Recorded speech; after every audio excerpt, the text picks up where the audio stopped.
Hello, my name is Aaron Kavanagh and I'm the founder and editor-in-chief of Post-Burnout.com. Post-Burnout.com is a culture website dedicated to venerating burnt-out artists the world over. This is our website's podcast where we publish full-length recordings of our interviews, which are sometimes the unedited versions of our site's articles and at other times are exclusives. If you're a returning listener, thank you for coming back, and if this is your first time listening, thank you for checking us out. We hope you enjoy and consider subscribing, giving the episodes a thumbs up if you're on YouTube, or giving it a rating if you're anywhere else. It really helps us out. Thank you. Alright, in this edition of Post-Burnout.com interviews, we talk with the Irish rock musician Peter Richardson. This interview was recorded back in April when Peter released his latest single, Better Alone. We discussed the single, as well as his work with producer Daniel de Burca, his future plans, debuting his headline show at the highly coveted main room at Whelan's, his background as a person, musician and artist, how the COVID-19 pandemic kickstarted his career, forming his band through the UCD Musical Society, and much more.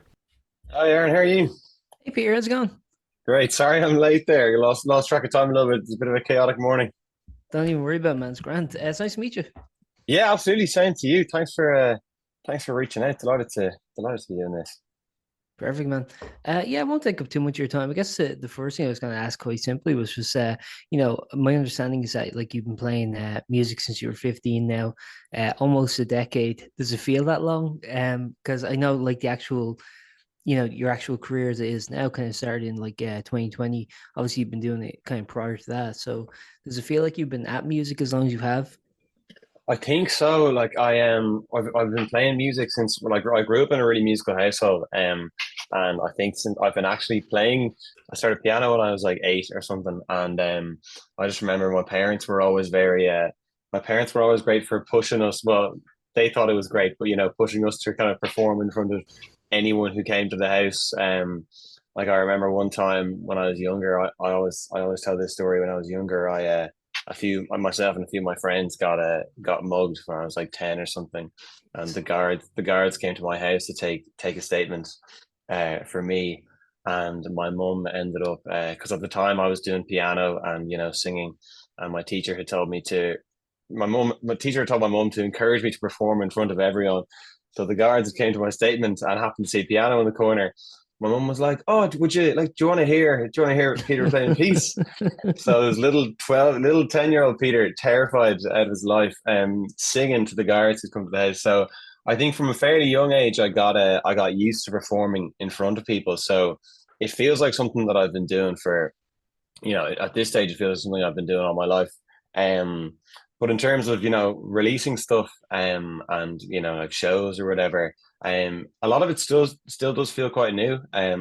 Like the novelty definitely hasn't worn off of, releasing songs and seeing a new song up on Spotify. And then the same with gigs.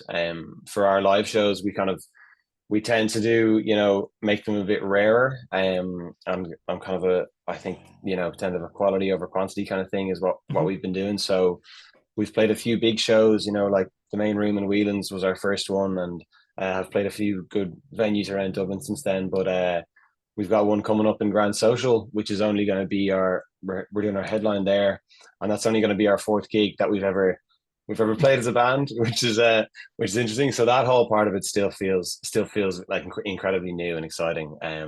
So yeah, it hasn't gotten old yet, definitely.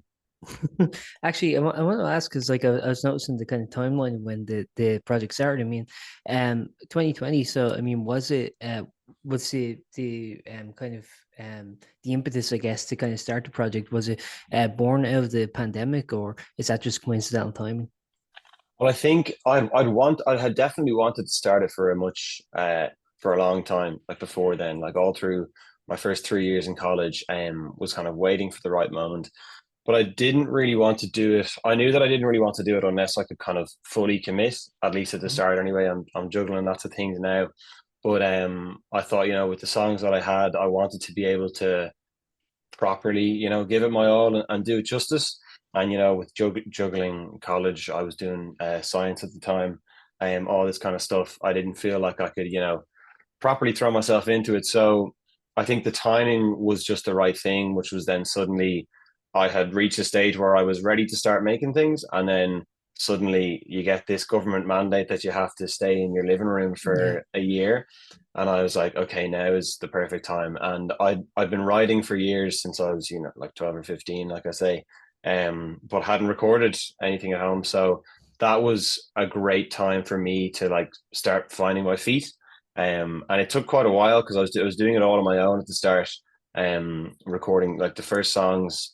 If you listen back on the Spotify now, the first songs there are recorded in my living room, and like it does kind of show rather than the studio stuff we're releasing now. But that was a great time for me to find my feet. But yeah, I think it was kind of just a coincidence, and obviously, COVID was a terrible thing, but in that sense, it happened at the right time where I was ready to start finding my way there, and it gave me an opportunity where I knew that I could put all of my time into it, and there was absolutely nothing else going on in my life, Yeah. as with all of us. So yeah, it was the perfect time in that sense. Yeah. Did you actually have a background in engineering there, for music, or did you kind of like just have to learn that as you went? No, I was completely new to it. I think like a lot of songwriters at my age at the time, I had, GarageBand and a USB mic, but that was about it, to be honest. So taking that step was a huge learning process. And of course you do pick it up very quickly. But yeah, so that was all learning over COVID, figuring it out as I went, which we all have to do at some point. So that was great. But it has been magic over the past 2 years now. The song that I've dropped this morning, released with Dan de Burca, who's up in his studio. So that was a huge step for me and for the band as well to get in, finally getting into an actual studio. It was bizarre. It was bizarre. I think it's probably 3 years in or something that it was the first time stepping into a studio. But I think it does show, with the sound. But yeah, so that was all. It was all learning as I went. Oh, really? So this is so the previous releases weren't in the studio. So the Then Now EP, was that not recorded in the studio or? No, Then and Now was recorded. We did. It was a bit of a mix there. That was all home. That was all home recording. Okay. I was working with a great producer, Cian Sweeney, A Thousand Beasts. But that was a bit of a mix. So he has kind of a home studio. So I went in and did the lead, just redid the lead vocal there basically. But yeah, so all of that was recorded at home. Um, so yeah, these are the first we did a smaller release of a lovely song called Emily that myself and Yeah. Dan worked on as well. Um, but it was much more contained than this one, and a much more subtle song. So yeah, this is the first kind of big studio song. Actually, yeah, as you mentioned there, Emily came out last year. It's actually been about a year between singles. I was wondering, was that kind of a planned release? Was it kind of like, oh yeah, I'm gonna like try and separate the singles in this amount of time, or is that just kind of incidentally like, oh, it's been a year since I released a song? How does that kind of work out? I think it was more incidental. I think the release for Emily was born just out of a lot of excitement to get it out for one. And then that coincided with one of our gigs. We had a gig in the Soundhouse, which I think was our second ever gig. So that was with that headliner. So we kind of wanted to tie those things together, and that song had been finished just at the perfect time to do that. And we had Anna Leah featuring on that track, and she was opening for the Soundhouse show as well. So that all seemed like a kind of a nice thing to tie that together. So that was kind of its own um, contained thing. And then since then, the past year, we've been working on a brand new batch of kind of a lot bigger music. Hmm. The first of which is this song now. So there's more of a plan now. So this is kind of the beginning of that was kind of to keep people going. But Yeah. this is very much the kicking off of a new chapter now. And you can hear it in the song. Like the song is much more. It's a lot grittier. It's much more formed by the sound that we have found as a band over the past couple of years. With a bit more of that rock sound. The whole band are in playing on this one. So yeah, this is very much kind of that next step in we'll call Emily a half step. This is very much that next step in the new direction. Actually, yeah, when I was listening to it, obviously you do hear, I think, that a huge leap in production and in the songwriting. It definitely feels a lot more. I guess the word I would use is theatric than previous releases. Yeah, at the same time, I do think there is a strong continuity between this song and your previous releases. I do actually think Emily is a good stepping stone between the two. Yeah, I wonder, like, again, is that kind of like conscious of kind of going like, okay, I want to have like a level of continuity between the songs, or is that just as a songwriter, that's there's going to be a kind of, for every songwriter, there's going to be some level of like similarity or kind of expectation. How's that kind of work for you? I think it's a bit of both, to be honest. I think it's a very natural thing. Like a lot of the time, I don't even consciously think about it. But for when I'm making songs myself at home, they all have a lot of the same hallmarks. Like the big kind of the dramatic kind of wailing vocals in the bridge of better. Like Yeah. that's I love doing that kind of stuff. And if you listen to my earlier stuff, like Please Don't Believe Me, there's a lot of wailing in them, a lot of big kind of choral sounds. But yeah, so I love all that kind of stuff. And then it is a sense of trying to keep some sense of continuity through it. But I also thought Better Alone would be a great step into this new direction, because we do have a fair bit of, a bit more rock, a bit more heavier stuff coming down the line, and didn't want it to be an immediate leap from the soft acoustic sound of Emily um to a rock song that we might be dropping soon. So I do want to try and keep it as diverse as I can. I don't want to try the next few songs that are coming out.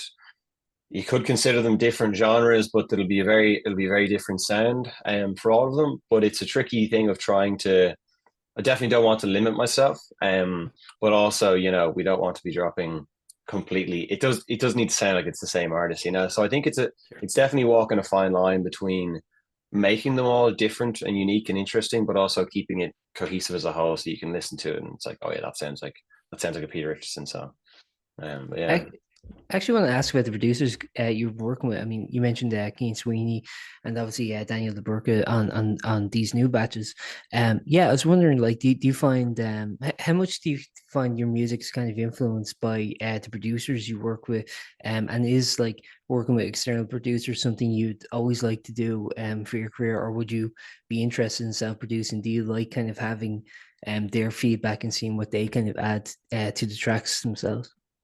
Yeah, I think it's a lot of I think, to be honest, it can vary how much on you want it to be a collaborative thing. So for Then and Now and the earlier tracks, I think I was a lot more, well, not a lot more, but I was a little more closed off to collaboration. I was kind of less comfortable with bringing, I was less comfortable with bringing just an idea to a producer, and felt like I had to produce a finished product. So I know with Keen anyway, like Keen was a fantastic collaborator and brought some brilliant ideas, but I think it's a lot about being. I feel like it's a lot of it is about just being secure and comfortable and confident in yourself, that you are able to collaborate with someone, take on board their ideas. If you don't like the ideas, stand for yourself or whatever. So I think I was a little more closed off for the early ones, where I very much brought kind of finished products and was like, this is exactly how I want this to sound. I have this all figured out. And I think that's also easier when you're making smaller bodies of music. At that time we were working on probably max 4 songs, and I had given. It was also the fact that I had been working on all of these songs since 2020, so I've been Mhm. working for all of them on my own for like 2 years and had exactly how I wanted to sound. But I think now I've become a lot more. Once you become a bit more, secure in your creative mind or whatever, you're Mhm. happy coming up with ideas and you're happy in an open space collaborating. I think that's a brilliant thing as well. So these days I'm very comfortable just bringing a demo to Dan, and it differs a lot. Like some cases, for Better Alone, for example, I knew exactly what I wanted for all of those. So the guitar parts, everything, that song, I was like, I have a very clear picture of how this needs to sound, and that's really great, because you can put the head down, bang it out, and it's exactly how you hoped it would be. But then for other songs, one of the ones that we're going to have coming out soon as well, I brought a very simple piano demo, to Dan. It was just piano and vocal. And I was like, honestly, I'm not sure what direction we can go with this. And in that case, it's Dan is amazing, and it's amazing when the producer steps up and has a great input, and you can bounce off ideas then. So I really think it's what you make of it. But both approaches I love. I love having a super clear. Sometimes you get that moment where it comes to you, and as soon as you write the first words, you're like, I know exactly what this song is going to sound like, and that's so fun seeing that delivered. But then it's also just an experience saying, I have melodies, I have lyrics. Let's see what we can come up with here, and that's super fun as well. So I think both approaches are equally valid and equally as enjoyable in a lot of cases. Another thing I wanted to ask was, obviously as a music listener, I mean, you're going to be like discovering new things, listening to new things, even the stuff you're already listening to, is going to really like any like musicians you listen to are going to be releasing new stuff. I was wondering, do you find that your music kind of becomes a lot more fluid as it goes through? Sorry, as time goes on, do you find that the more you kind of like listen to stuff, inspirations grow? And generally, I mean, what would you say your kind of listening habits are now compared to when you first started the project? I'd say I tend to have a bit of a theory in terms of um listening. I think and like inspirations. I think obviously there's a lot of direct influences for certain songs. So a lot of the time some of the best songs come out of hearing a different song and saying, I'd love to write a song with that energy or that feel. And you can start there and then something completely different gets born out of it. But I think that's a great starting point. But a lot of the time, I always think of inspiration and influence as kind of an intangible thing of the music. Well, for me anyway, I think it's a huge melding pot of all the music that I listened to when I was growing up. So for me anyway, like my dad had a huge CD collection when we were growing up, and we used to just constantly have music playing in the house, like all the time. We'd stay up late and listen to CDs. And so I almost think of it's like a funnel over the years where there's just mountains and mountains of music crammed into this funnel, and then it slowly distills into the final product here, which is this very niche. Like everyone is completely unique in what they like and how they hear music, and that's a completely unique combination of the influences that you have been, the diet that you've been brought up on over the years. Yeah. Um, so yeah, I really think it's a big melding pot of this kind of intangible thing. So I find a lot of direct influences very hard to put a pin on.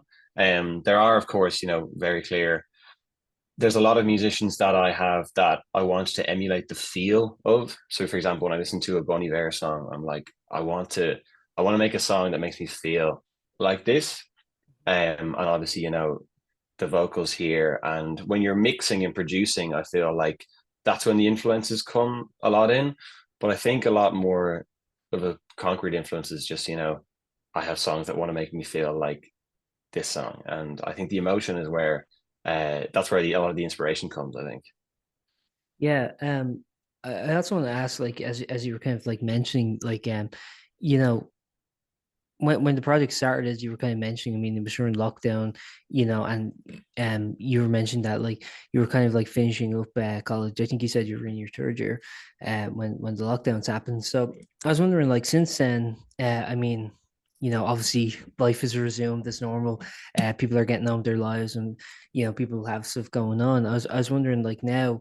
But first of all, I want to ask, like you mentioned that the project has expanded into a full band. I mean, are they session players, or is it a consistent band that you play with? And the other thing was just in general. I mean, how do you find now that life has moved on? How do you find now committing to the musical project? How do you find it? Yeah, I'm loving the band. So I'll start with the band. The band is they're the best lads ever. So they're actually I was in the musical society a lot in college. So like UCD, like musical theatre. Did a fair bit of that. I wasn't really into it when I arrived, but stumbled into it, and there's just lovely people, had a great time. And interestingly, I met all of the current band through that. So a lot of them would have been in kind of the orchestras or the bands for the shows. Like my guitarist, Rob, I met when we were doing American Idiot, like the musical. So Okay. Yeah. he was the lead guitarist for that. So picked him up there, and so yeah, would have become close friends with them over the years. And then suddenly, when the time came, to do, so I started the project completely solo, and then when the time came, I knew I wanted to do a gig. The world was opening back up again. I was like, how about, why don't we book Whelan's upstairs? And then realized I needed a band. So just went to the lads, recruited them, and I was like, would you like to, do you want to come play a gig in Whelan's? And they were all for it. And since then we've stuck together. So they've now become a lot more involved. I'm incredibly grateful to have them all. It's so great to have, a group of mates, and they've also, we've learned so much from each other from that first Whelan's gig, where it was very much, all right, lads, here's what we're playing. The ideas are all very set in stone. And nowadays, we're all throwing ideas around. We're all bringing stuff to the table. And in terms of, the songs as well, all the instruments on Better Alone are played by the band. Myself play a few of them, of course. So yeah, we're very much bringing them with me, and it's great to have that group that we're sticking together. And then in terms of how I'm finding committing to the music in the world now, sorry, now that it's back open, Yeah. it's great. There's so much opportunity out there. It's absolutely magic that we can play live. Have become a little bit addicted to the big live shows. Grand Social is going to be our biggest venue. I think it'd be, well, apart from the Whelan's main room, which was a bit of a happy accident because we were supposed to be playing upstairs, but then we sold out. So we sold out and we all got COVID the week that the show was meant to Oh, happen. Jesus. So it was pushed back 3 weeks, and they were like, "You have an extra 3 weeks. Do you want to try the main rooms?" We were like, "Grand." But this is going to be our biggest kind of planned headliner yet. Right. So hoping after we sold out Bellobar in November, so hoping it'll go well. But yeah, we just can't stop now. It's so much fun. The rehearsals are the most crack. We probably rehearse way more than we need to, but we're having a good time. We're doing a full boot camp rehearsal this weekend. So yeah, now that things are back open, very excited. I feel like having much more, just it's just more motivating when you can get into a studio in real life. But yeah, so very, very committed to it, and we're going full steam ahead. Perfect, man. I only have a few more questions left. Yeah, one thing I wanted to ask, you were mentioning that Better Alone kind of signals the kind of next chapter of the band. Um, do you have kind of an EP release or an album release planned? And generally, do you have more songs already recorded, ready to go that you're gonna like release as they go, or are you kind of are you taking it kind of a one song at a time kind of approach? Yeah, so we're very much in the strategy phase now, I think. So we Okay. have, the good news is that we have enough music. So there's enough music written for, there's nearly enough music written for an album, I'd say. I'm currently working on writing a lot more. So I'm not sure what the timeline is like, but an album down the line is a dream. So I have a vision of what I want for that. I have most of the music. And in terms of, we now have a good bank. Like the thing with the Emily Reese, for example, was we finished that song. And part of the reason that it was on its own was that we had just been focusing on that and didn't have anything else ready.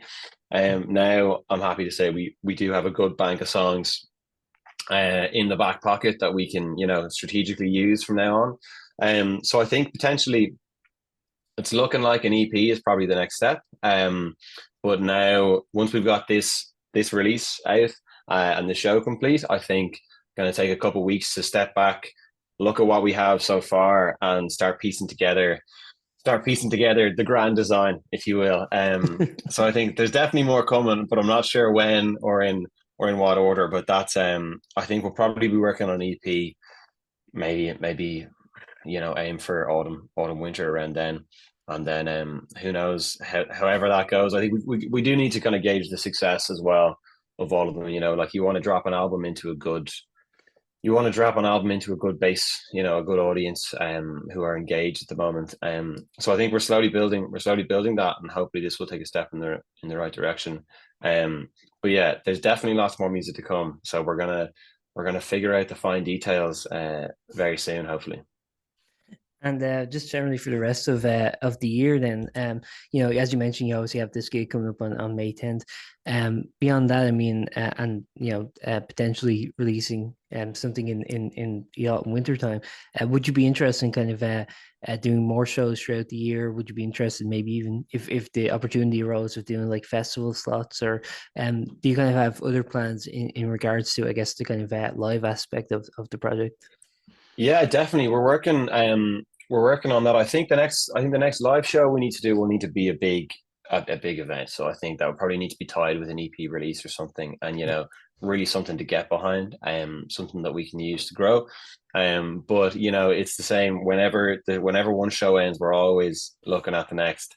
So yeah, I'm always looking for support slots, festival slots, all that kind of stuff. So I'm working on it. I'm trying to cook in the background here to try and make as many things happen as I can. But yeah, every opportunity I get, absolutely going to be jumping at it, and very excited to see what I can come up with in the next year. Must be actually kind of flattering when you think about like every kind of like gig you've done as like been a sellout or playing like these really big venues. That kind of put pressure on every show. Like, okay, we have to. There is a little bit. It is amazing. Like I don't know how it's happened. I don't know how we've done this. But no, it is incredible. There is a very much a little bit of like I'm currently looking at tickets for Grand Social, and I'm like, oh, this time last time with for Bello Bar, we were X amount of tickets sold out relative to the show now. So there is a bit of comparison, but I think the most important thing is, like I remember for the Soundhouse, we ended up having a great turnout on the night, but I think the weekend before ticket sales weren't the best or whatever, and I was like, it actually doesn't matter. There's nothing I can do about it. The only thing that I can do is make sure that it's a banging show and everyone has an incredible time. So that's priority number one. I know these days you do also have to be an advertising manager and a marketer or whatever, but the biggest the best way that I can figure out to get to sell tickets and get people to come to the next show is if everybody leaves. Like the only way that I can think to make success is if for our Bello gig, for example, if every person leaves that Bello gig saying, "Holy shit, that was an incredible gig. I'm coming back next time and I'm bringing everyone I know." I think that's the only real way you can secure that. I need to try and make a few TikToks that'll hopefully get a few views or something. But I think the real concrete way, and that's what I've been delighted to hear. We've been getting so much feedback that every show is getting better. Was getting messages after a gig. We're getting messages the day after the gig asking when's the next one, like when can we come to one of these again.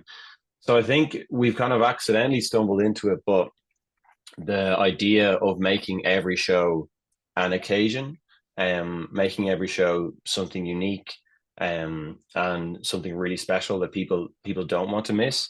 I think that's the most important thing, and I think that's how we've been managing to grow them every time, which is so exciting to see. Because I very clearly remember for our second ever show, the Soundhouse, the turnout for the Whelans one was amazing. I think we had like 250 people or something. So I was blown away by that. But for the follow up, there was a lot of pressure of what if that just went so well, because everyone's first show, people are curious, people are going to want to come. They're like, okay, I'll go support the lads on their first show. It's Yeah. the first one, big turnout. And the big question mark for me was, will people come back for another one? So that was a lot of stress before the Soundhouse. You're constantly refreshing the ticket sales. It's not the best for the old head. Yeah. But once I can now see three in that they are growing and there's a solid turnout to every one. That's just the most exciting thing ever. The fact that people are coming back for more. And so it also motivates us so much more. We've gotten so much tighter as a band. And now when we're in rehearsals, our question is how can we make people audibly gasp and scream and jump and just have the most incredible time. So we're trying to make sure that we give the crowd the absolute best show that we can every time.